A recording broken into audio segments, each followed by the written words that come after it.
नहमदुहु व नुसल्ली अला रसूलिहिल करीम अम्मा बाद।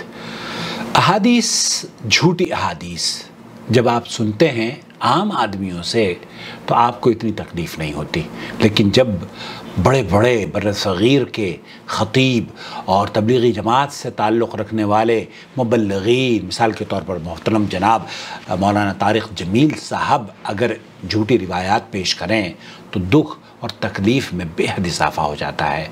और खुशी इस बात की होती है कि उलमाए देवबंद का एक बहुत बड़ा ग्रोह उसकी तरदीद करता हुआ नज़र आता है। अल्लाह ताला ऐसे लोगों में इजाफ़ा फरमाए जो कि मौलाना तारिक जमील साहब की इस मन घड़त रिवायत को उसका रद्द किया है बन्नौरी टाउन के हनफी स्कूल ऑफ थॉट से ताल्लुक़ रखने वाले आलिम दीन ने। वो कौन सी हदीस है मैं आपको लेकर चलता हूँ। ये जनाब अल्लाह कह रहे हैं कि मेरे बंदे, ये कहते हैं कि ये हदीस कुदसी है। अर्रहीम कह रहा है कि मेरे बंदे, अल्लाह ताला फरमा रहा है कि मेरे बंदे, एक तुम्हारी चाहत है और एक मेरी चाहत है।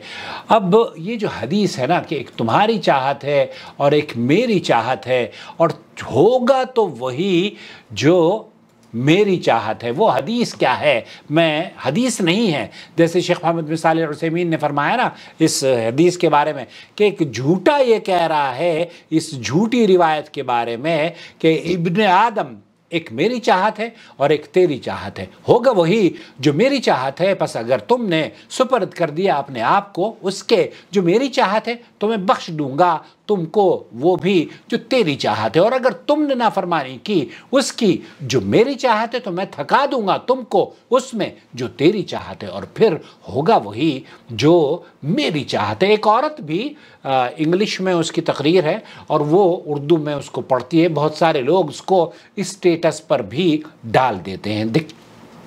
दोस्तों, माजरत के साथ एक चीज़ मैं अर्ज़ करना चाहता हूँ कि झूठों के बारे में अल्लाह के रसूल सल्लल्लाहु अलैहि वसल्लम ने फरमाया है कि झूठे की निशानी ये है बग़ैर तहक़ीक़ के दूसरों तक की बात शेयर कर दी जाए।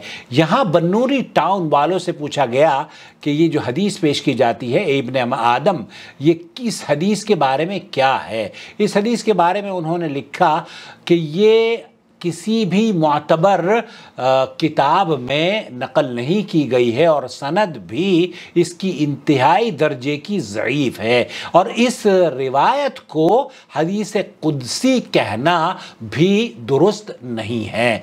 अब मौलाना तारिक जमील साहब बग़ैर तहक़ीक़ के इस रिवायत को पेश कर रहे हैं, और वो रिवायत जिस रिवायत के बारे में लिखा गया है कि ये हसन बसरी रहमतुल्लाह अलैह से रिवायत है कि अल्लाह ताला ने हज़रत दाऊद अलैहिस्सलाम से फरमाया, ए दाऊद, एक तेरी चाहत है और एक मेरी चाहत है, होगा तो वही जो मेरी चाहत है। बस अगर तुम अपनी चाहत को मेरी चाहत के ताबे कर दो मैं तुम्हारी चाहत के लिए भी काफ़ी हो जाऊंगा इला आखिर ही। जैसे शेख मोहम्मद बिन सालेह अल उसैमीन ने फरमाया था ना कि इस झूठ के आखिरी जुमले तक ये झूठ ही झूठ है। वाज़ेह रहे कि जितनी कुतुब हदीस में ये रिवायत दर्ज है उनमें से किसी में भी इस हदीस की सनद दर्ज नहीं है, और नवादिरुल उसूल की मज़कूरा रिवायत में ये अल्फाज हसन बसरी रहमतुल्लाह अलैह से मनक़ूल है। इसलिए इस हदीस को हदीस कुदसी नहीं माना जा सकता।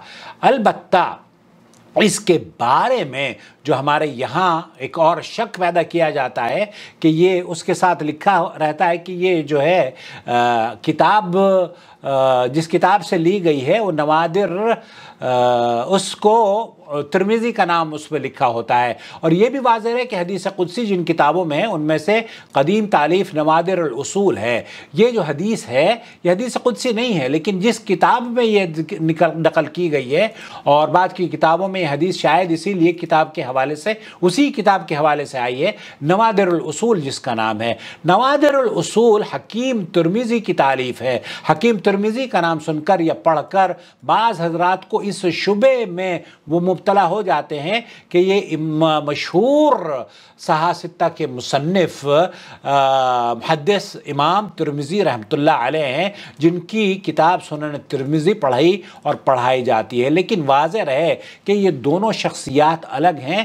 مشہور محدث کا نام ابو عیسیٰ محمد بن عیسیٰ الترمذی ہے، اور حکیم ترمذی کا نام ابو عبداللہ محمد بن علی ابن الحسن الحکیم الترمذی ہے۔ یہ تیسری صدی کے مشہور محدث ہیں۔ ان کا انتقال سن 285 ہجری میں ہوا اور 290 کے درمیان ہوا۔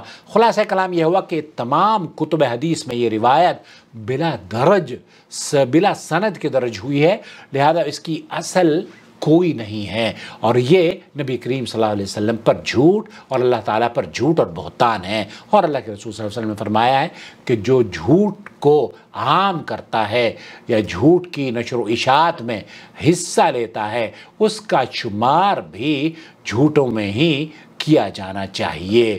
کیونکہ اس نے بغیر کسی تحقیق کے، اللہ کے رسول صلی اللہ علیہ وسلم کا یہ فرمان ہے، جو شخص میری طرف منسوب کر کے کوئی حدیث بیان کرے اور وہ جانتا ہو کہ وہ حدیث جھوٹی ہے، تو وہ شخص بھی جھوٹوں میں سے ہے اور جھوٹوں ہی میں اس کا شمار ہوگا۔ اللہ سے دعا ہے کہ اللہ تعالیٰ مولانا طارق جمیل صاحب کو مرنے سے پہلے توبہ کی توفیق بخشے، اور اس جھوٹی روایت سے، اس طرح کی من گھڑت روایات جو وہ پیش کرتے تھے، بلکہ وہ بھی کیا، مفتی طارق مسعود صاحب کا بھی میں ایک خواب سن رہا تھا، وہ بھی کہہ رہے تھے کہ شیخ عبدالعزیز بن باز کو کسی نے بتایا کہ میں نے خواب میں آپ کو برہنہ ننگا طواف کرتے ہوئے دیکھا ہے۔ اب مفتی طارق مسعود صاحب، آپ کو نہ جانے کن کن چیزوں کا علم ہے، اس خواب کی حقیقت کیا ہے؟ اگر آپ جیسا آدمی بغیر تحقیق کیے اس خواب کو نشر کرے